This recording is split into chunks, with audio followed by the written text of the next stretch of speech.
welcome back to my channel. This is Rachel, the Student Witch, and this is my partner, Dario. Hi everyone. I am her partner. Yes, partner slash husband slash Hubby slash sexy Chilean man. So we're here to discuss this book, The Will to Change Men, Masculinity, and Love by the amazing Bell Hooks. And a few things have prompted this book. Firstly, well, we've been meaning to talk about this book because I asked you to read it months ago, and you finished reading it, when, back in December? Probably because I remember reading it for the finals of the fall semester. When you were teaching pre-cal. Yeah, so it might have been like recently. Yes. After that. So I have not read this book, so he's going to be taking the reins here, talking about his impressions of the book. And I definitely want to highlight him and his voice and his impressions and thoughts on the book, because this is specifically a book about masculinity. It's written by a black feminist woman, but it's about masculinity and patriarchy and all that. But we'll get into that. So we've been meaning to talk about this book for a few months now. Yeah.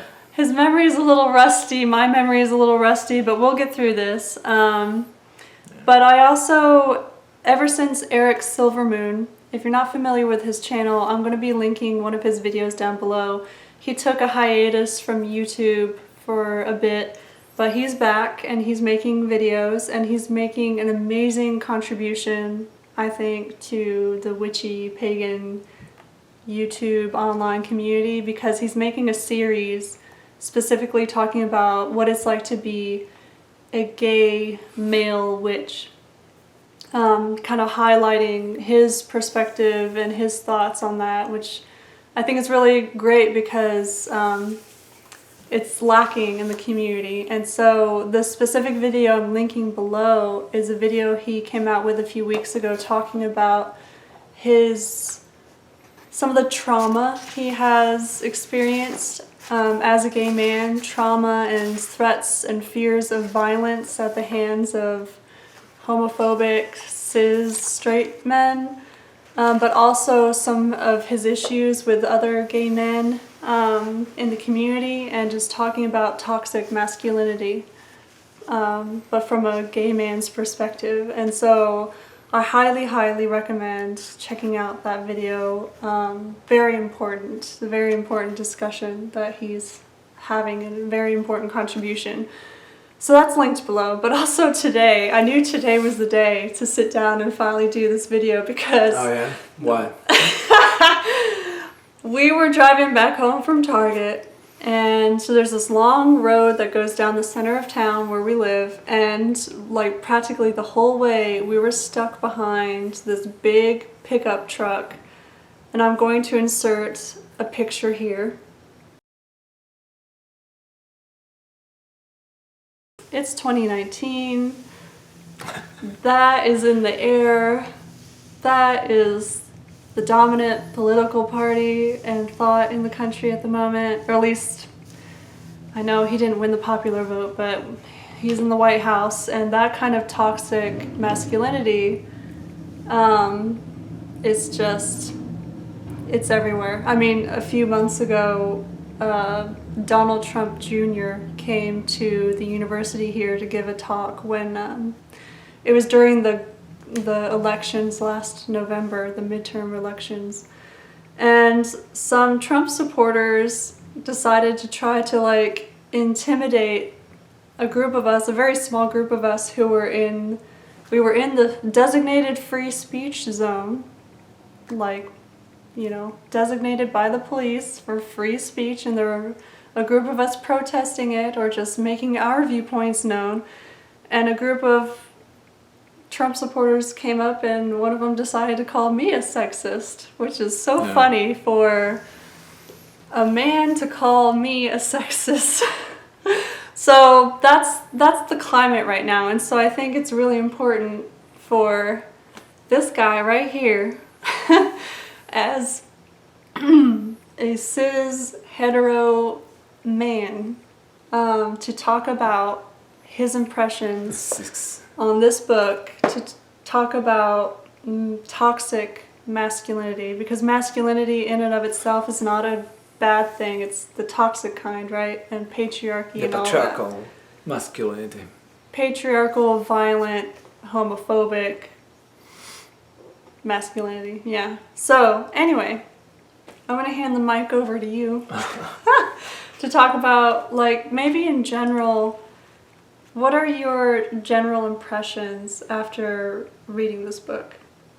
What were your thoughts and kind of the main ideas that you took from it? Right. Well, I think one of the most important points in there, at least to me, was he answered a question that I held for a long time since I started listening about feminism from my wife. That's me. When I became educated in feminism. And it's a question about like why anybody would like to decide to give up their privilege. Yeah. I mean, what can you possibly gain by giving up your privilege? And right. Well, side note here, and I think this relates to, if we think of privilege as a resource, which you can, in capitalist terms, we can think of privilege as a limited resource, or at least we're taught that it is. And so if you have privilege, why would you give that up if it is supposedly like a limited resource? I don't know, we need to develop that idea more, but that's kind of like what you were... Right. Like, because the point is that if being a man, it's a privilege or gives you a privilege, right? Yeah. And I'm not saying this is a bad idea. I'm just saying how you're gonna convince the people to give up something like that. Right. Well, all that was my question. It was led by a not complete understanding of patriarchy itself, because the idea of thinking that a man have privilege, it is true. We do have privilege compared to women. But that comes at a great cost as well. So if I have to summarize the whole book in one single idea or main message, would be that the author does a very good job explaining to men why patriarchy it's not good for us and all that we have to gain by getting rid of it. That would be the main message. I mean, obviously this is delivered in several chapters. Every chapter discussing a different topic, a different point of view. There are chapters that talk about, can I? Yeah.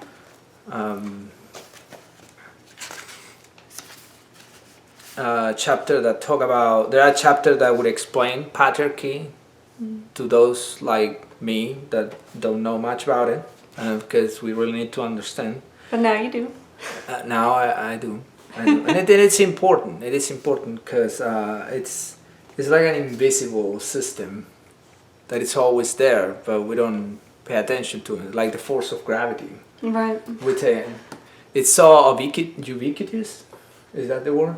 Ubiquitous. Ubiquitous. That one. It's that so ubiquitous that especially men, we have no idea what it is, even though we like enact it every day. Yeah. Yeah. There are other chapters about what it means to be a boy. The books is designed for men to be read. Not like women shouldn't read it if they want to, but I think the author was trying to talk to us. Yeah. The main audience of the book is cisgendered men. Yeah. And the books are very intense, at least in the emotional part. Yeah. Or at least, well, I imagine when you write a book, you try to deliver a powerful emotional message at the beginning to hook you, and so you keep reading. Yeah. And she did a good job with that, because I do remember she talking about her dad, and her dad died of a heart attack. Yeah. While working on something in the backyard of their house, and she remember that running toward his dad and crying, and reflecting back on that experience, she realizes that one of the things that made her very sad was that her father, the man of the house, right, the patriarch, Yeah. had to die for them to be free. And I the reason why I find this message very powerful, and in that moment it was very powerful, is because I guess I couldn't say that I knew how much like the emotional need for these men that can love, it's big.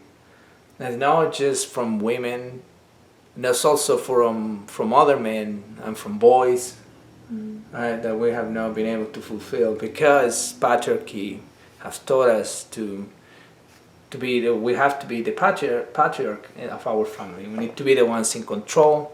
We need to be the ones dominating everyone else, because that is our right as male, to be in charge. Right. But that comes at a great sacrifice. It comes at a great sacrifice, because we don't learn how to love. Yeah. We cannot connect to people, and we have lost integrity because of that. These are not my ideas. They're all in the book. Right. But what are your impressions on those ideas? Do they ring true to you? Or? Yeah, they absolutely ring true. My experience. Well, there is a chapter that is after the chapter explaining what patriarchy is. I'm sure that the third chapter, it's called Being a Boy, that it would like resonate with many guys, because we all been enculturated in the patriarchal society as men, right? In order to get into the club, we need to act a certain way, we need to like certain things, we need to speak the certain way. It's also restricted. It's all these rules that nobody could really name, but we immediately know when somebody is breaking them. Right. So, being a boy, it's patriarchy gives privilege to those that are men. Yeah. But it comes at a great cost. My relationship with my dad, after reading the book, I remember certain things. My relationship with my dad, well, he was in the house because my parents got divorced.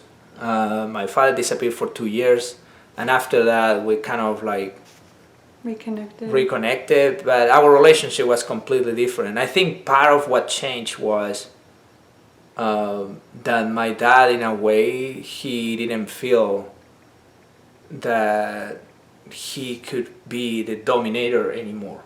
Because he left us, and we have to survive without him. And he lost everything. He lost his money. He became a nobody. He had problem with alcohol as well. So all that, I'm assuming, wounded his ego seriously. Yeah. And he was a completely different person. But interestingly enough, that was the moment where we could connect, because before that, my father was the one in charge. Yeah. The person to be feared. Before your parents. Obey. Yeah, before your parents separated, when your parents were both together in the house, your dad was the patriarch. Yeah, he was. Right? He was. And he never got violent physically with my mom, but he was a person that when he would get mad, he would be very hurtful in the things that he would say to my mom, to us.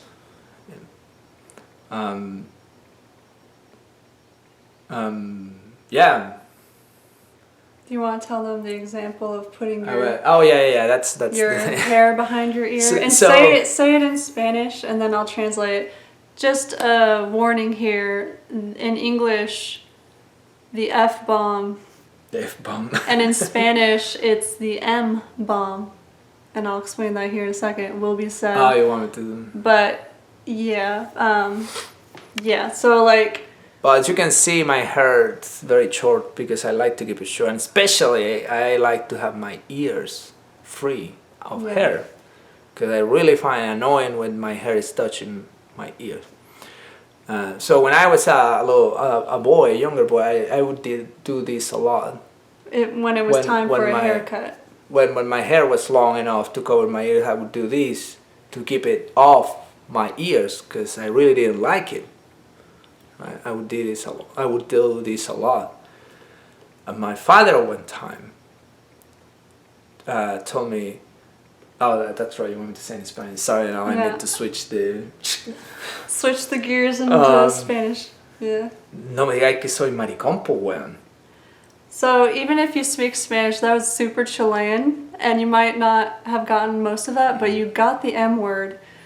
Basically, and I'm sorry to use this language, but this is the language his father used with him when he was young. We're talking about I was 11 or something like that. Yeah, his father said, basically, don't tell me you're turning into a faggot now. Yeah. Simply because he was putting his hair behind his ear.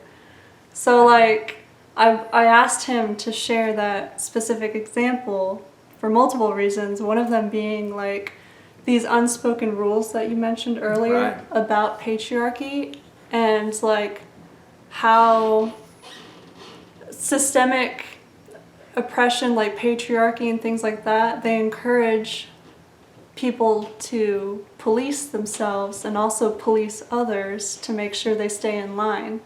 And first of all, patriarchy is not just held up by men, by the people directly benefiting from it. It's also held up by women and feminine presenting people. Absolutely. I have stories about my mom too. But yeah, that's for another video. That's for a different day. But, you know, anytime a mother tells her son to, like, man up and boys don't cry, or anytime a woman challenges or tries to hurt her partner by questioning his manhood or whatever, or saying, like, why don't you make more money than me? You should be the breadwinner. You know, like, that happens. Like, women and feminine presenting people can uphold patriarchy too. But that might be a discussion as to why that happens for a different video. But I also wanted you to talk about that specific example because you were so young and impressionable, and because it seems like such a benign thing, just like getting your hair out of the way. It is benign. But for some reason, that was feminine or threatening to your masculinity or whatever, and your father felt the need to police you and correct your behavior. Right, because as the author in the book also explained, the father of the house is in charge of keeping everybody in their place.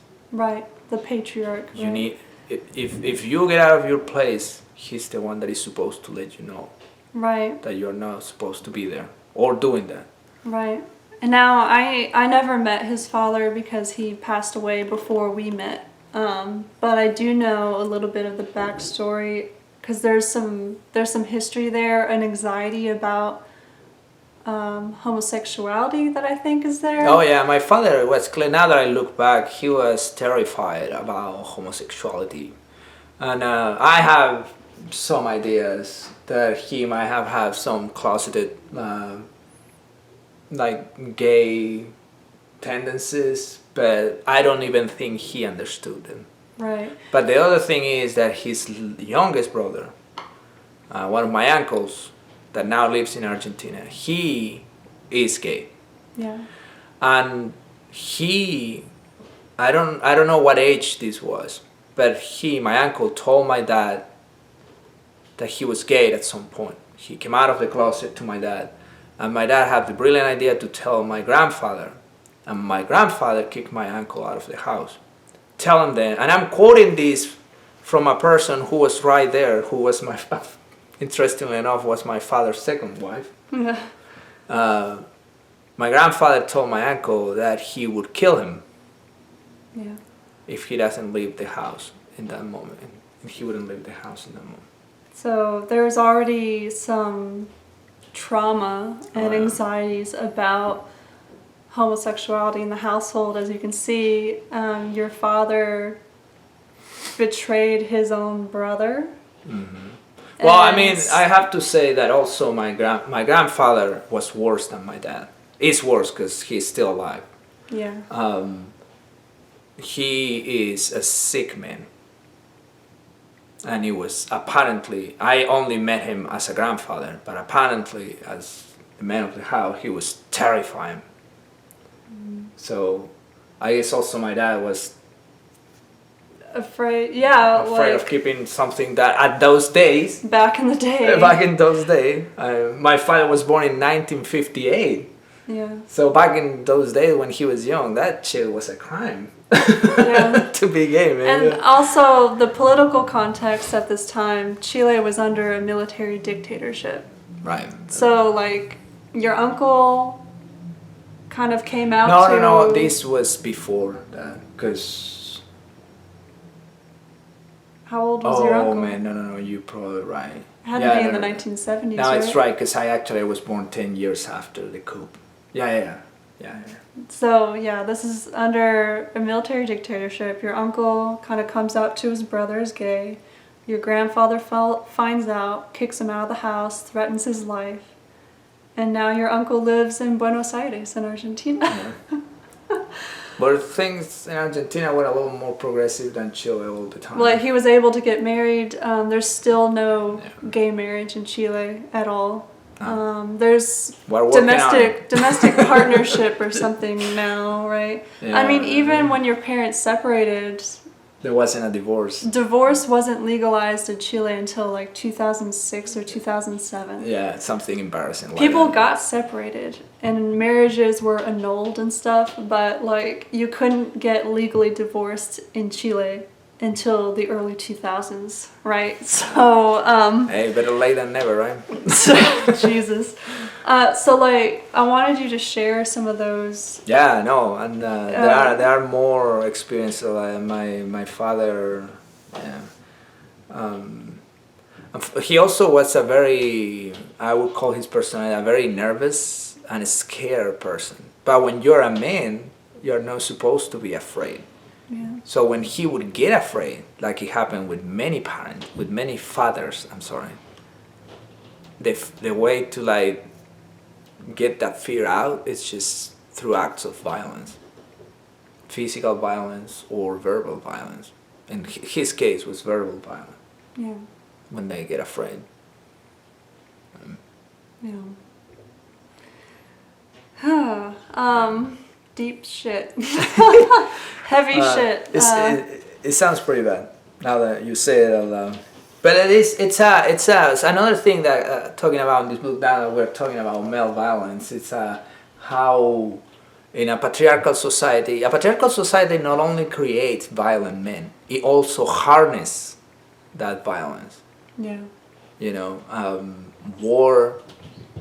Like encouraging men to go to war, to join the military, to feed the machine. To keep feeding the machine, right? Yeah. As an expression of the correct way to be masculine, right? Exactly.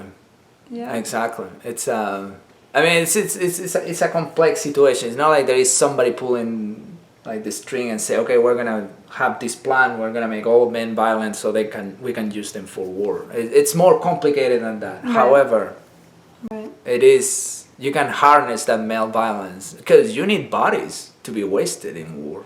Right. Cannon fodder. Mm-hmm. And that's probably why there's such a systemic issue, at least in the United States, in the military in the United States, of sexual violence and sexual assault. Not just targeting women. There are also male soldiers who are targeted by it. Absolutely. But absolutely. it's just such a toxic environment. I mean, both of my parents were in the military. My mother was assaulted more than once and had PTSD because of it. Yeah. And never got an ounce of justice from it, you know? Yeah. I mean, what happened to her happened back in the early 80s when this conversation about sexual harassment and Me Too and all that did not exist yet. Yeah. And I wanna be clear. It's not to say that military people are bad. No, before absolutely. anybody can simplify it. It's these people are being used. And it's the culture the of the problem. military. Both of my parents were in the military. Both of my grandparents were in the military. My paternal grandfather fought in Korea and Vietnam, and it's a very hyper masculine and sometimes toxic environment. And it's not until the last 5 to 10 years or so that people have been raising concerns and questions about how unsafe that environment has been and can be for women, for queer people. I mean, we have the transgender military ban now, which is bullshit.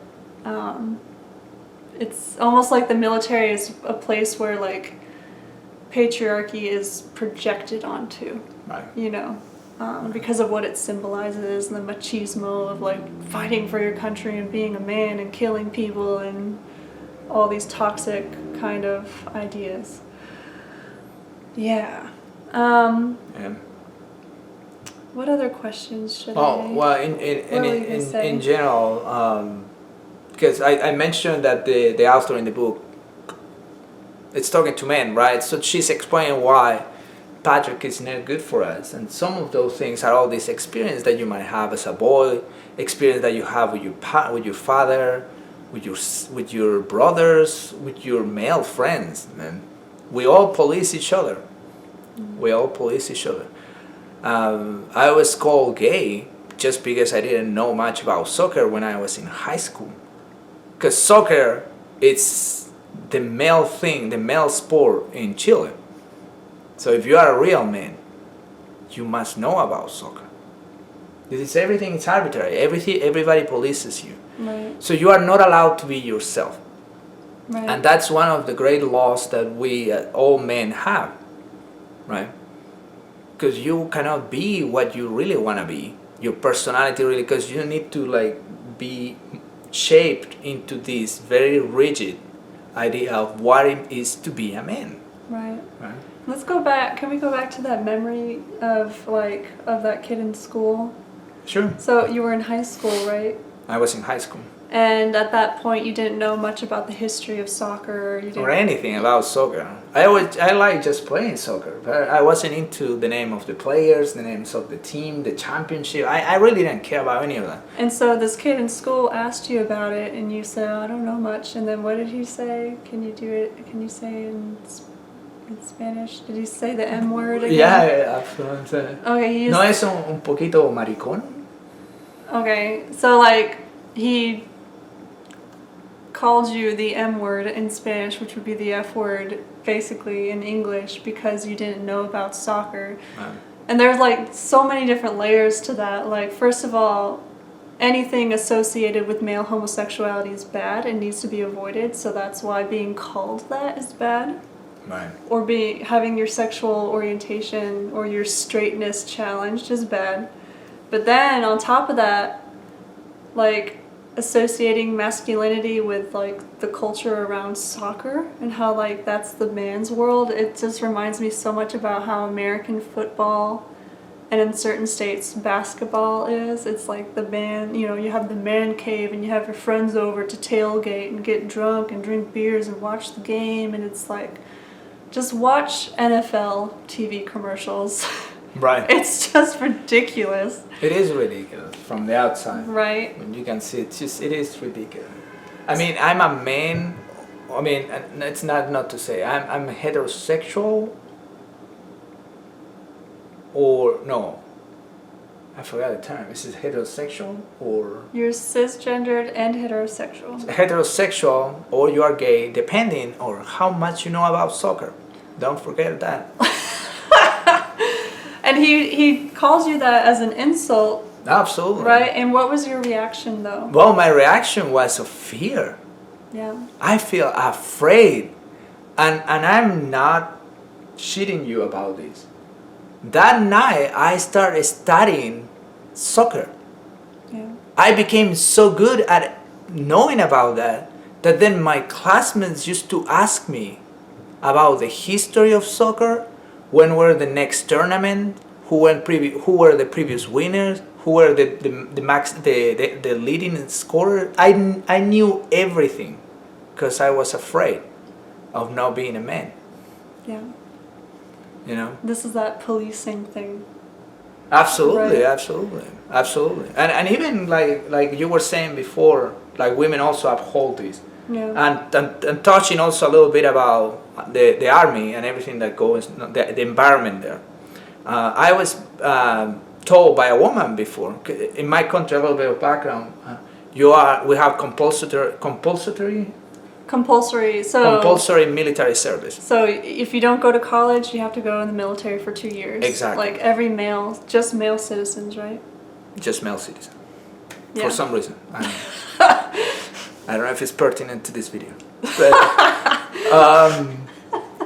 so yeah, I was saying that I was talking to this woman and I told her that I did not want to go to do military service because I'm not gonna do that. I don't like it, and I was terrified of it. Mm-hmm. I don't see the point. And she told me that I should go so I could learn how to be a man. Yeah. Right? Because like the army man is the only man. Right. He's the epitome of masculinity because he's violent and serves the nation, you know. Well, yeah, there is so much more in there. Patriotism and hyper-nationalism and all that crap. Yeah. Yeah, like it's I will be reading, but I have not yet read this book. I want to. I know, and guys, you should really read it.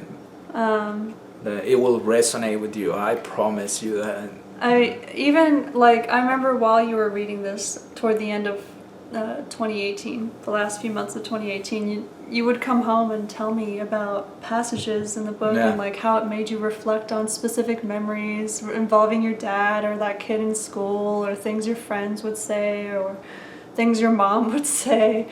And it also helped me to reflect on like my own relationship with my father.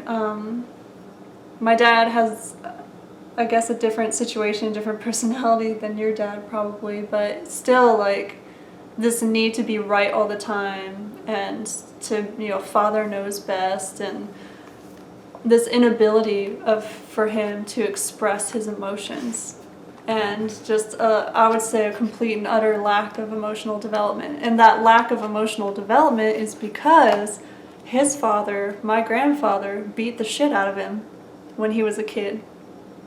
And so as a coping mechanism, he shut his emotions down. He learned how to just survive on his own. He never had a lot of friends, and he grew up in a really unstable environment, moving around all the time and growing up kind of poor, and also with an abusive father. And you know, so like I saw like different generations of the men in my family, how they have suffered from this you know, violence being the only acceptable expression of your emotions, and just stifle your emotions. Like my dad has literally told me that like emotions are the enemy of reason. Like he literally taught me that. He taught me to, like, the right thing to do is to ignore your emotions.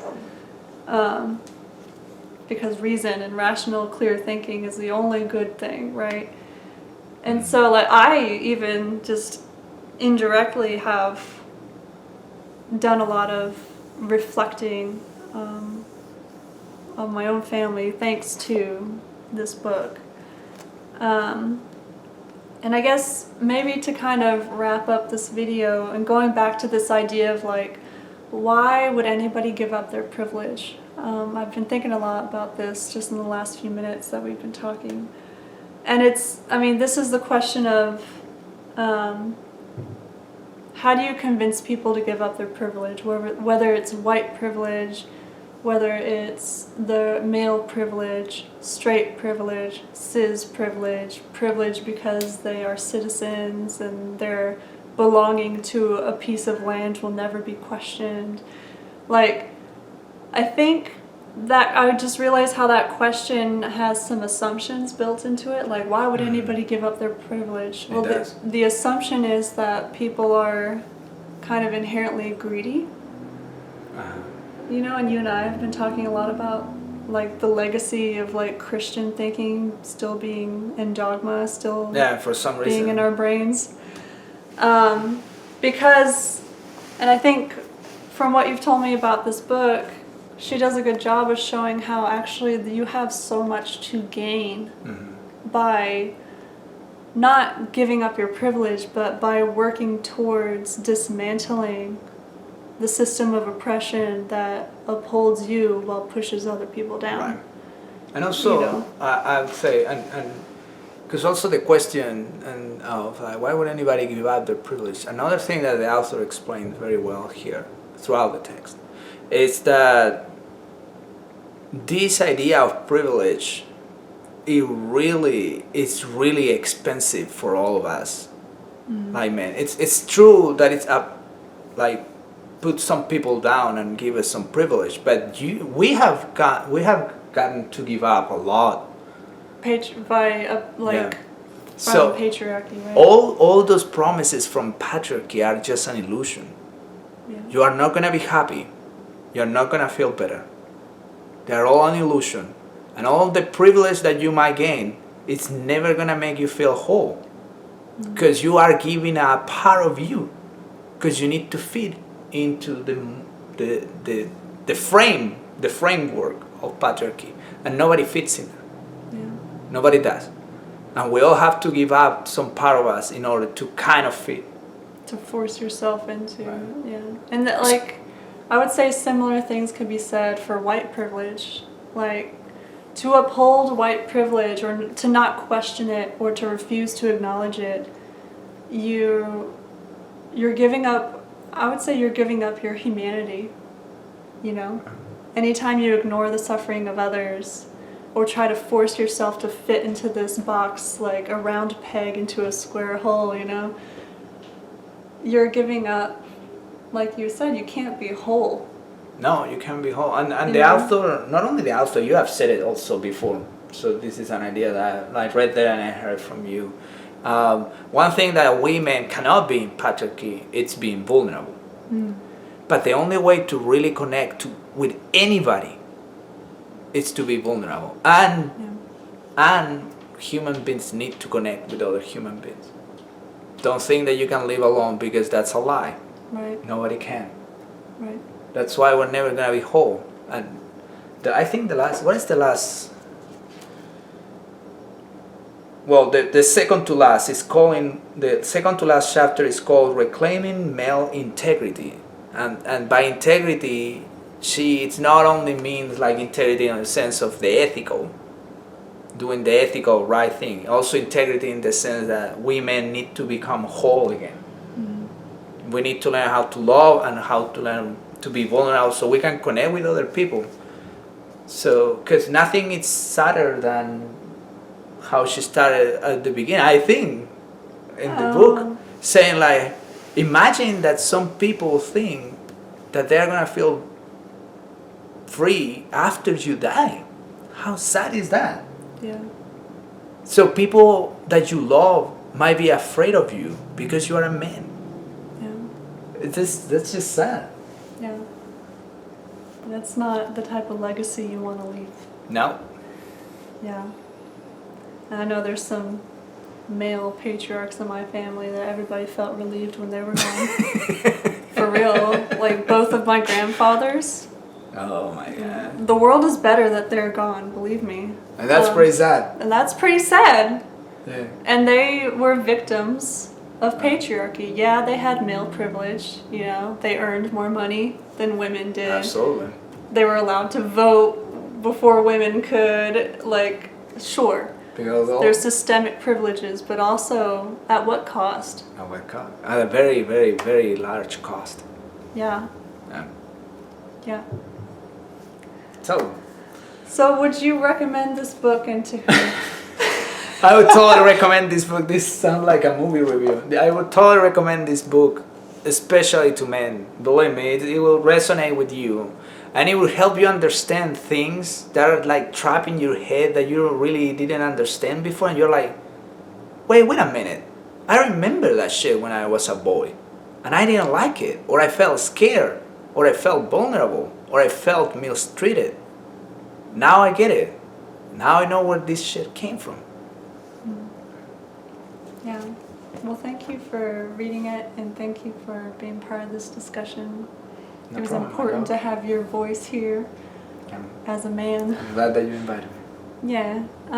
And if anybody out there has read this book, or if you've been thinking about these sorts of topics, please comment below, ask questions, share your experiences, especially if you're a self-identified man, and even more especially if you are a straight man, which I don't know how many straight men watch my channel. Like, how have you been thinking about how you can liberate yourself from patriarchy? Or how has patriarchy had an impact on your life? Or do you even know what patriarchy is? Starting Let's there. start from the Let's start there. For sure. If you don't know, check out the first few chapters of this book, and she will enlighten you on that in a much better way than I could, because it's bell hooks, and bell hooks is amazing. Yeah, like, let's get this conversation going, and please check out Eric Silvermoon's video that I linked below, talking about his traumas with men, and both straight men and gay men, because that feeds into and is directly related to this discussion of toxic masculinity and patriarchy and all that crap. Yeah. Do your feminist homework. Do your feminist homework. When I don't know how I came across this book. I think I was just like looking at books on Amazon, and I came across this book, and I was like, Dario needs to read this. And so I got it, and I was like, my love, I have some feminist homework for you. Here you go. And you took it on. You read it. You did it. You did the work. I'm a good student. Now you're amazing, lovely, feminist Chilean man. I'm glad. Me too. And on that note, I think we'll leave it at that. Okay. Comment below with your thoughts on patriarchy and how much it sucks. And until next time, many blessings and happy witching. Bye.